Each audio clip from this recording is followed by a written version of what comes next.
Belum lama tersebar atau terkuak berita tentang dua pengacara dari kasus CPO, ya, dari grupnya Wilmar, Permata Hijau, dan Musimas Group itu, atas nama Marcella Santoso dan Arianto Bakri, bersama-sama dengan serombongan hakim dari Pengadilan Tipikor PN Jakarta Pusat, ya,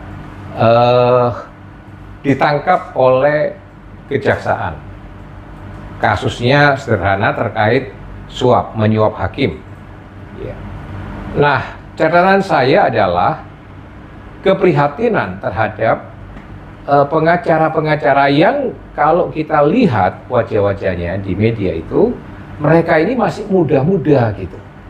Satu perempuan, satu laki, masih muda-muda. Tetapi yang sangat menyedihkan, ya, memprihatinkan, ternyata mereka sudah jago di dalam suap menyuap. Sudah nggak punya martabat lagi sebagai advokat. Ya. Sudah nggak memiliki idealisme lagi, nggak memiliki rasa dan tanggung jawab terhadap kemuliaan profesi advokat. Ini buat saya satu fenomena, satu gejala yang memprihatinkan gitu. Kalau advokat-advokat muda sudah mainnya itu hanya suap menyuap, saya nggak bisa membayangkan bagaimana prospek profesi pengacara pada tahun-tahun ke depan. Ya, bahkan yang advokat Marcella itu bukan hanya satu, ternyata susul menyusul. Sekarang terkuak bahwa dia juga bermain kotor, bermain kong kali kong dengan advokat dan redaktur dari JEK TV. Gitu. Ini kan sungguh memprihatinkan. Saya nggak bisa membayangkan bagaimana advokat-advokat yang masih muda-muda belia ini ternyata moralnya udah begitu rusak. Nah, tentu saya salut ya pada Kejaksaan Agung yang sekarang begitu lugas hakim-hakim disikat, ditangkapin gitu. Ya, pengacara yang terlibat juga disikat, ditangkap. Nah, saya mengharapkan Kejaksaan Agung nanti nggak hanya eksternal nih. Kalau ada oknum jaksanya juga yang nakal, ya sama-sama diperlakukan yang sama, ditangkap juga gitu, dan sama-sama diberi rompi pink, diborgol, dipamerkan, ya, didisplay ke masyarakat, kan begitu.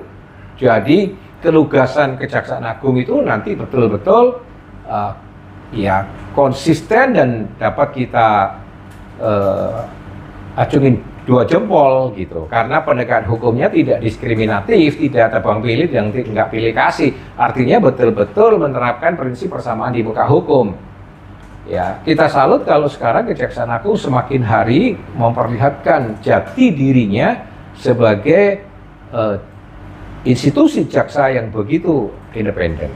Termasuk statementnya misalnya terhadap Bareskrim Polri, itu tanpa tedeng-aling-aling, bahasanya vulgar. Dalam kasus pagar laut misalnya, jelas-jelas pihak Kejaksaan Agung mengatakan bahwa Bareskrim Polri tidak memenuhi petunjuk, ya, satupun petunjuk dari pihak kejaksaan. Padahal Kejaksaan Agung melihat kasus pagar laut itu ada kuat aroma korupsinya. Nah, statement yang terang-terangan, yang belak-belakan, yang tidak takut-takut, tidak sungkan-sungkan terhadap Polri, itu juga mencerminkan, mengekspresikan kewibawaan Kejaksaan Agung, kejaksaan ya pada umumnya dalam konteks penegakan hukum gitu. Sikap Kejaksaan Agung semacam ini memberikan harapan gitu, bahwa paling tidak tahap demi tahap ada permulaan yang baik gitu untuk menghadirkan iklim penegakan hukum yang kondusif gitu. Karena sikap Kejaksaan Agung yang independen, vulgar, dan tidak tebang pilih ini, saya pikir membangkitkan optimisme gitu. Dan harapan saya kepada advokat-advokat muda Cobalah Anda jangan meneladani senior-senior Anda yang rusak gitu, yang cuman modalnya suap nyogok.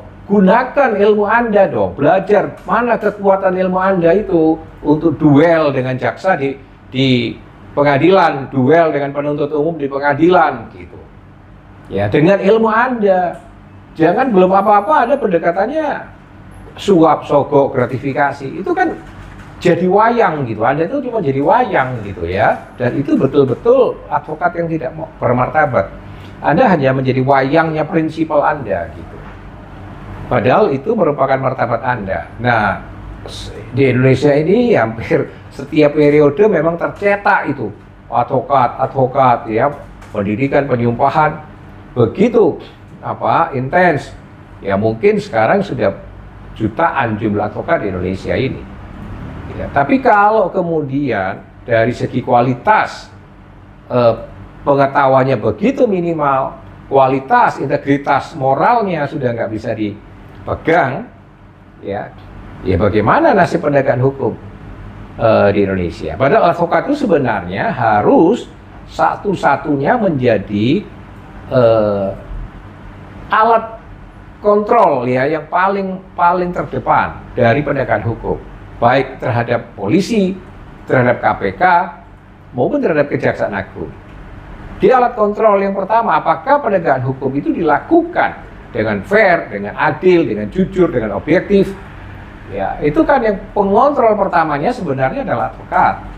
Tapi kalau Anda sudah terlibat suap menyuap, ya, sogok menyogok, apa yang diharapkan dalam dunia penegakan hukum? Ya. Nah, sekali lagi harapan saya kepada advokat-advokat muda itu, kembalilah kepada jati diri sebagai advokat. Anda ikut pendidikan, Anda disumpah, Anda hadir sebagai advokat sebagaimana mestinya gitu. Duel di situ secara ilmu, pengetahuan, ya, secara skill, duel dengan penuntut umum di pengadilan. Ya, tunjukkan argumentasi Anda yang hebat. Gitu. Ya, jangan mengotori dunia advokat hanya dengan suap menyuap, sogok menyogok. Itu kan sangat memprihatinkan.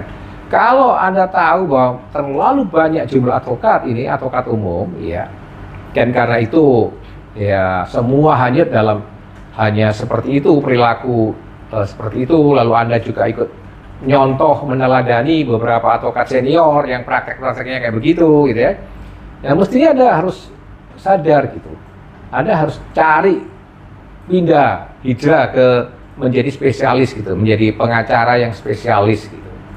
Sehingga Anda nggak sampai terjerumus hanya ke dalam jumlah banyak, tapi kualitas rendah, lalu ilmunya cuma sogok menyogok gitu. Itu catatan saya tentang degradasi moral ya advokat-advokat muda sekarang. Salam merah putih.